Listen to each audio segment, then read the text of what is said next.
बिस्मिल्लाहिर्रहमानिर्रहीम। अस्सलाम वालेकुम। 5th क्लास, कैसे हैं स्टूडेंट्स? मैं उम्मीद करती हूँ आप सब ठीक होंगे। बेटे, हम आज अपना दूसरा चैप्टर स्टार्ट कर रहे हैं। क्या नाम है उसका, उन्वान क्या है देख रहे हो आप?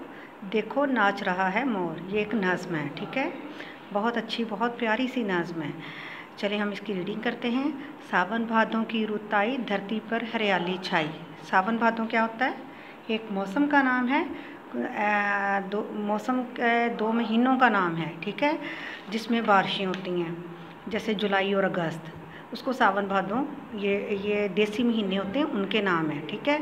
रुत आई यानी मौसम आया। धरती पर हरियाली छाई। धरती क्या है? ज़मीन पर हरियाली छाई यानी बारिश आती है जब, तो बहुत तो जो होते हैं, घास वगैरह होती है, जड़ी बूटियाँ होती हैं, वो क्या उग जाती हैं, उनको पानी मिलता है तो वो सब्ज़ रंग की हर तरफ सब्ज़ा ही सब्ज़ा हो जाता है, ठीक है। बागों ने खुश होकर पहने।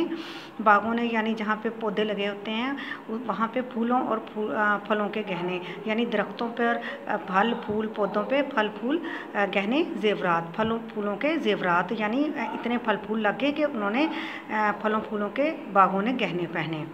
कोंपल फूटी। कोंपल क्या है? छोटी सी कली जो अभी फूल नहीं बनती। कलियां महकी यानी वो महकने लगी, उनमें खुशबू आ गई। कोयल कूकी। परिंदा है जो खुश आवाज़ परिंदा है, उसका नाम है कूकी। वो बोल रही थी। चिड़ियाँ चहक रही थी, यानी बाहर के मौसम, बरसात के मौसम में खुशी से उछल कूद रही थी, चहक रही थी। सर्द हवा के झोंके आए। सर्द हवा के झोंके यानी तेज़ हवा चली, ठंडी सी हवा चल रही थी। पेड़ों क्या होता है? दरख्त ने तंबूर बजाए। तंबूर एक साज़ का नाम है, यानी पेड़ जो थे वो लहलहा रहे थे, उसके जो पत्ते थे वो इर्द गिर्द झूल रहे थे। ऐसे होता है ना, जब हवा चलती है तो दरख्त झूम रहे होते हैं। छाई काली घटा घंगूर के। काली घटा के गहरे बादल, घंगूर क्या? गहरे बादल आना आसमान पर। देखो नाच रहा है मोर। इसमें मोर भी नाच रहा था, मोर भी खुशी महसूस कर रहा था ऐसे मौसम में। वाह चन्नूर। चन्नूर परों या बालों का गुच्छा, यानी जिससे हवा दी जाती है। वाह चन्नूर क्या खूब बनाया, गुलशन में गुलजार खिलाया। गुलशन में यानी बागों में, गुलजार, गुलजार क्या होता है? चमन, और बाग में यानी हर तरफ पौधे जो थे वो ऐसे हवा दे रहे थे जैसे बालों और परों का गुच्छा, जैसे पंखियों से हवा दी जाती है, इस तरह। इसके पर हैं क्या चमकीले, फूल हैं जैसे रंग रंगीले। आम के नीचे मस्त खड़ा है, यानी वो जो मोर नाच रहा था, मोर भी इसमें खिल उठा, तो उसके क्या थे? पर जो थे वो चमकीले, बहुत खूबसूरत और रंग बिरंगे, बहुत खूबसूरत लग रहे थे।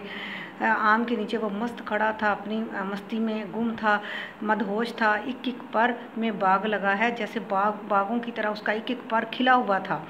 देखना हमको देख ना पाए, नाचना छोड़ के यानी अगर हम उसको देख रहे हैं, देखो वो ये शायर कह रहा है कि देखो अगर कहीं मोर हमें देख के नाचना ना छोड़ दे, भाग ना जाए। भाई अब ना मचाओ शोर, यानी ज़्यादा शोर ना करो। देखो नाच रहा है मोर, और चुप करके मोर को नाचते हुए देखो।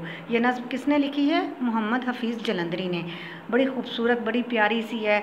तो आपने इसके, जैसे मैंने आपको अंडरलाइन लगाया किए हुए हैं जो लफ्ज़, और मैंने उनके आपको अल्फाज मायने बता दिए हैं। आपने इसी को अच्छे तरीके से, अगर इसकी तशरीह भी दी जाए और जिस तरीके से आपको बताया है, आपको एक एक लफ्ज़ का मतलब बता दिया और साथ साथ मैंने एक्सप्लेन कर दिया है, तो आप बना सकते हो, ठीक है ना।